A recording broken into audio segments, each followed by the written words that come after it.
Boa tarde, meu nome é Mariana, meu grupo é composto pela Elisa Polar e pelo Gabriel Catabriga e a gente vai falar sobre campos em guias de onda. Primeiramente, sobre os guias de onda. Os guias de onda são estruturas cilíndricas longitudinais ocas com uma seção transversal de tamanho constante. Eles podem ser preenchidos por um dielétrico homogêneo, como ar ou algum gás inerte. Eles servem, assim como as linhas de transmissão, para guiar ondas eletromagnéticas, e são muito comuns em encontrar em aparelhos de som. Os guias de onda eles são bem usados para transmissão e processamento de ondas eletromagnéticas de frequência ou potência muito elevada, que são as microondas. E eles são preferíveis para esse caso do que as linhas de transmissão. Isso porque a sua perda por unidade de comprimento é menor por comparação. Eu vou falar um pouco também sobre os modos TE, TM e TEM. A configuração geométrica da estrutura guiante determina modos com características específicas. No modo TM, o campo magnético tem as suas componentes transversais à direção de propagação de onda. No modo TE, o campo elétrico é transversal à direção de propagação de onda. E no modo TEM, tanto o campo elétrico quanto o campo magnético são transversos à direção de propagação, o que faz com que uma onda TEM não satisfaz as equações de Maxwell no guia de onda, e não faz possível se existir esse tipo de propagação assim, desse modo.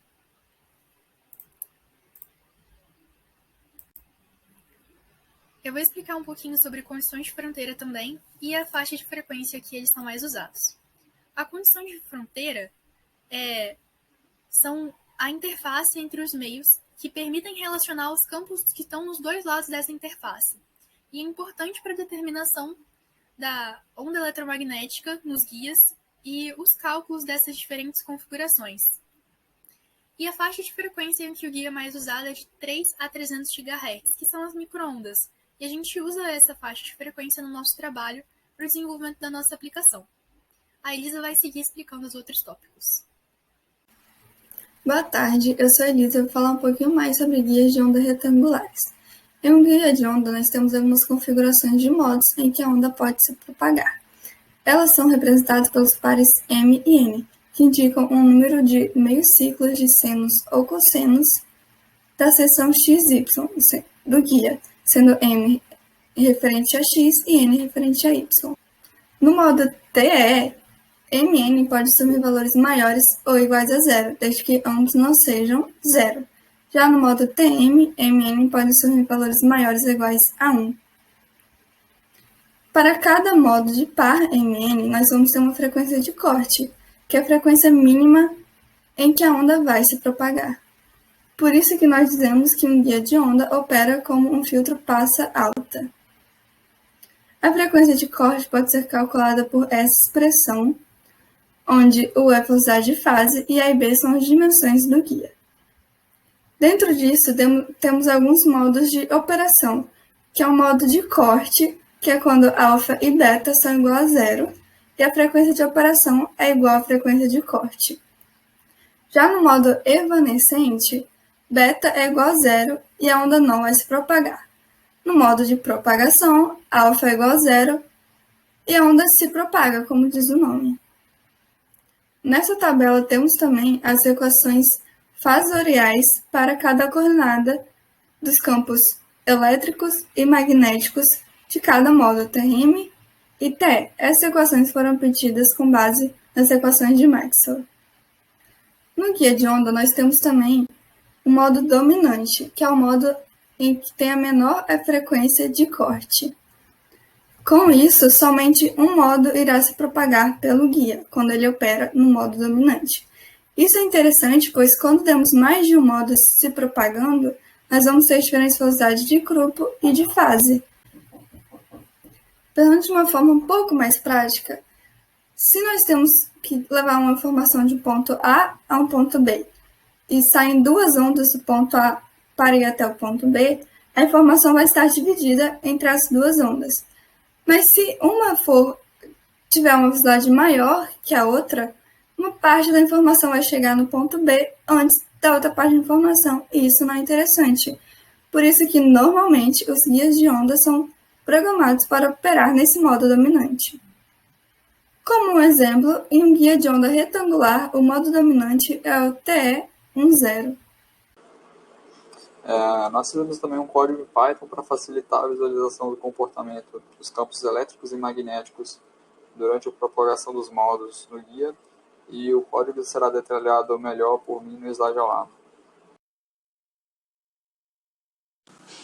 Boa tarde a todos. Estarei discorrendo aqui brevemente sobre o programa que desenvolvemos para o trabalho. Na primeira célula nós temos aqui dispostos os objetivos do nosso código, bem como um pequeno manual de instruções contendo as informações acerca do que pode ser alterado sem que haja prejuízo no resultado final do nosso programa. Quanto ao objetivo do nosso código, nós coletamos informações do usuário sobre o guia de onda, sua largura e sua altura, a frequência F da onda que será acoplada e as constantes μ e epsilon do dielétrico que preenche o guia de onda. A seguir, o nosso código faz a verificação dessas informações, a fim de verificar se a onda F informada é capaz de se propagar no guia. A partir das verificações feitas, o nosso programa ele calcula quais são os possíveis modos propagantes, pois esses modos propagantes são aqueles que têm frequência de corte menor do que a frequência F da onda informada. Com esses modos em mão, o nosso código ele vai calcular os campos elétricos e magnéticos para cada um desses modos em uma malha de pontos na vista frontal e na vista superior do guia de onda, a fim de gerar um campo vetorial que expressa o comportamento do campo elétrico e do campo magnético na vista frontal e na vista superior do guia. O mesmo procedimento de plot do campo vetorial é feito para os modos TR e para os modos TM, que estão descritos aqui embaixo. E vamos colocar o código para funcionar. Já inseri as informações do guia de onda, a sua dimensão, de largura e altura, a frequência da onda e as informações sobre o dielétrico. A seguir, o programa ele calcula os modos propagantes, que são esses aqui informados, e por fim ele calcula as figuras dos campos vetoriais, que estão apresentadas aqui embaixo. É possível ver aqui o campo elétrico e o campo magnético do modo TE, na vista frontal e na vista superior, respectivamente. Nota-se que o campo elétrico ele tem uma variação senoidal na direção de x da largura e não há variação no y na altura. Isso se deve a esse par de inteiros 1, 0, em que 1 representa quantas variações tem no eixo x e 0 quantas variações no eixo y. E o campo magnético na vista superior, os pares 1, 0 indicam quantos rotacionais se tem nessa vista, no caso, uma só. É possível notar que o mesmo acontece para todos os outros possíveis modos propagantes, gerando todas essas belas figuras que descrevem o comportamento do campo elétrico e magnético para cada um dos possíveis modos que são propagados pelo guia.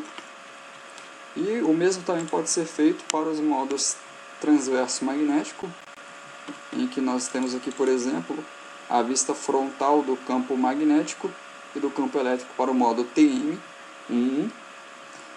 E nota-se que, de acordo com as leis de Maxwell, o campo magnético ele tem maior intensidade nos pontos em que o campo elétrico também é bastante intenso. E, no caso aqui, estão dispostas as outras figuras do campo magnético e elétrico para o modo TM.